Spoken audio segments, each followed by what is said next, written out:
Hey everybody, this is Jefferson with Bo Birdie.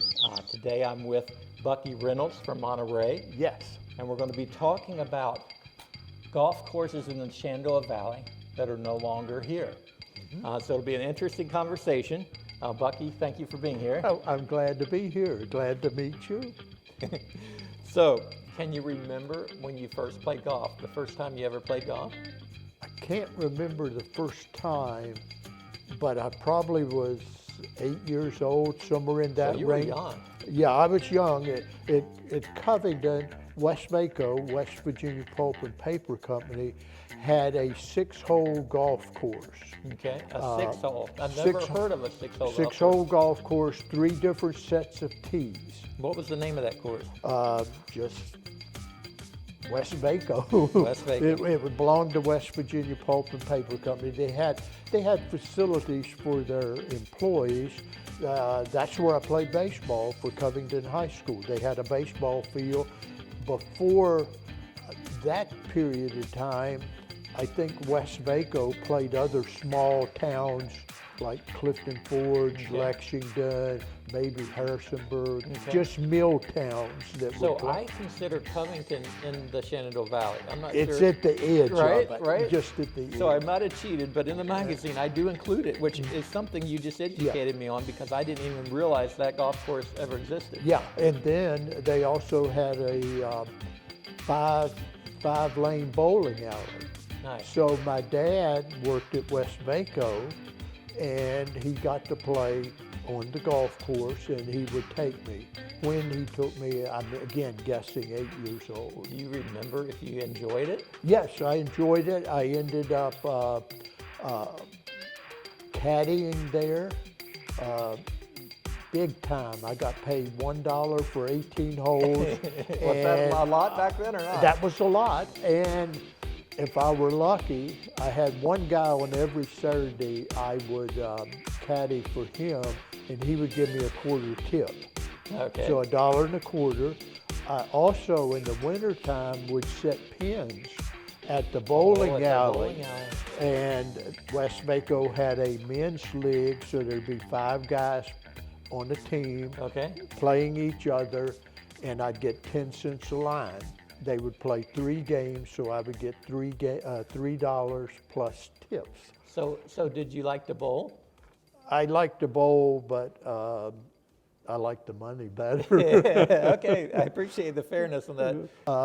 The reason I play in Covington, there was a course in Monterey that closed about 10 years ago, Needle's Eye. Needle's Eye. And I played there, enjoyed it when we moved there 25 years ago, but once they closed, I needed to find another place to play.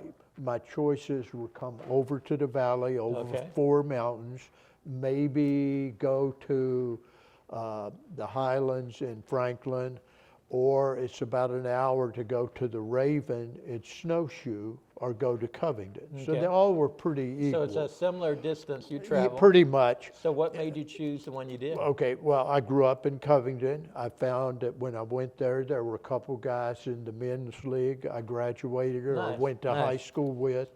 Some people that knew my dad or granddad who worked at the paper mill. It felt like home. So it felt like, and I could score fairly well for an old guy there. And again, off the camera, I was talking to Bucky, and I asked him how far he hits his driver, and you said? 200, 220, but I hit it straight. 220 straight is pretty darn good. I hit it 220 crooked, and I'm only 59, so I've got a lot to learn, Bucky. No, I don't think it comes with age. Maybe it's just luck. So we've talked a little bit about your past, what you did for a career. But what I want to do is start mentioning a list of courses that are in the valley that are either no longer in existence or have changed drastically. And I just want you to let me know which ones you've played. You've already mentioned a couple. One I didn't know about, which was the West Virginia Pulp and Paper Company, or called West Vaco. Okay, and so you told me that if I would like, which I do like, you would write an article about that.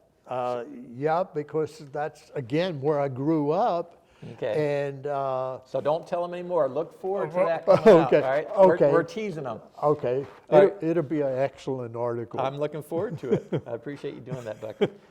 Bucky, have you ever played the goat course at the homestead?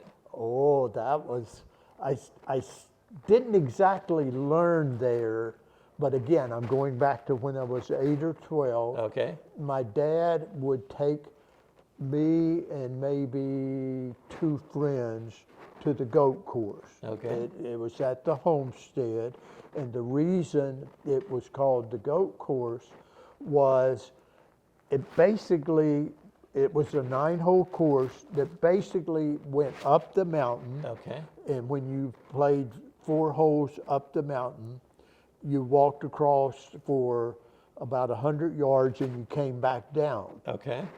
If people have ever played the homestead, I'm trying to think. It is now around where hole number 18 is. It's Okay. a par 3. If you're going to that hole, that's where the goat course was, up the mountain where the ski slope is now. That's what somebody told me, is that part of the course is now ski Yeah, slope. I've never been on the ski area. Okay.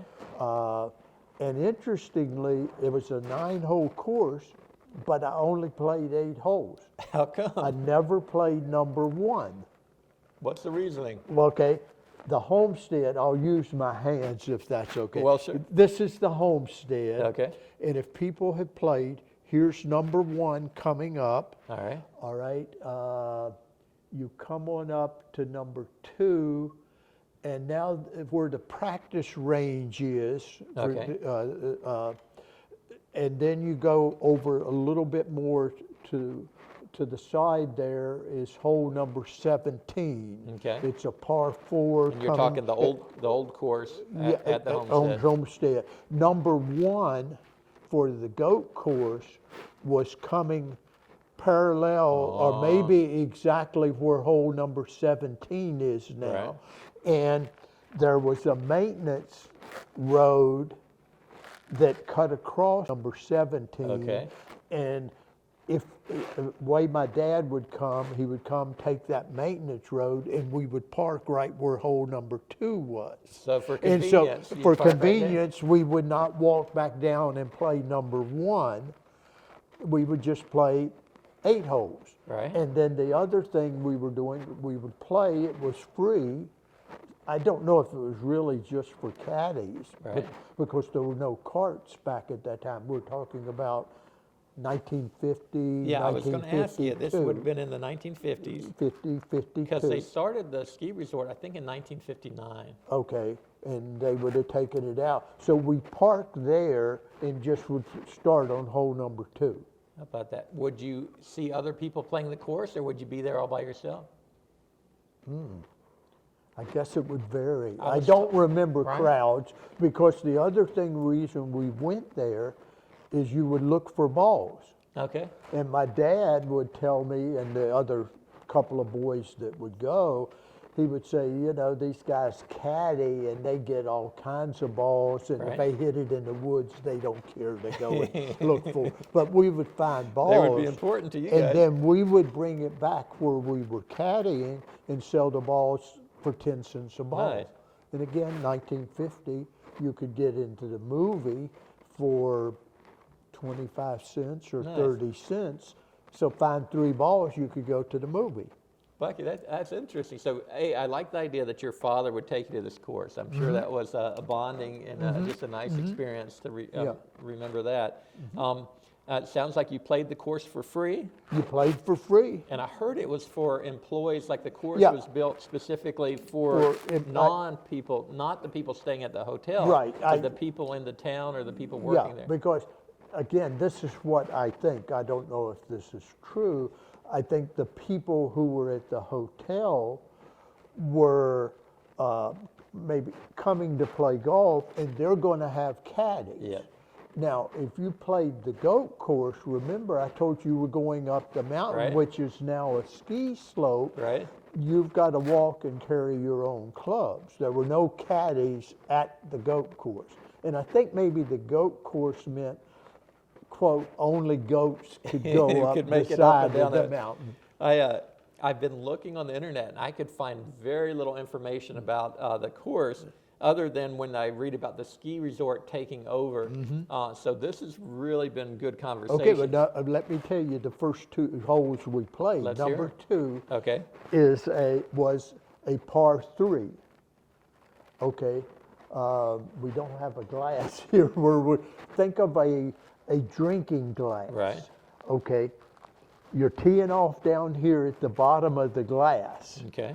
and you're hitting. It's a par 3. You're hitting up into a Right. little like the top of the glass or the top of a bowl. So the ball is going up and has to hit like this. This golf course has one hole that's similar to that, that you're hitting up, but I think it's a par 4. But it's interesting. The green is almost straight up like that. Yeah, it's straight up. I can remember one time I teed off and I hit the ball straight. Right. So it went straight into the side of the drinking glass, so Right. to speak. But you had to raise the ball with, all I probably had was a 9-iron or something like that to hit to get it that up. height. You had to get the height. But So- if you hit it so up, you're are on there- the green. Are there other memorable holes? that Yes, you number remember? 3. Okay. And what was that like? That one was a par 4, and from the tee box, you had to hit it at least 100 yards or so. But again, I'm 10 or 12 years old. 100 yards might Long be, ways.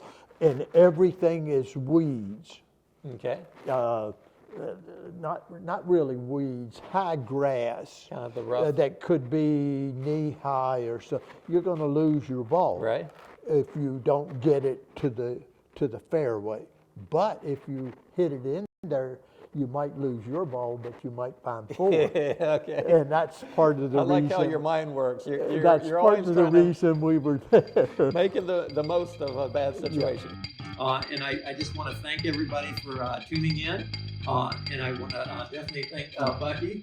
And from bunkers to burgers, this is Jefferson and Bucky saying goodbye. Bye.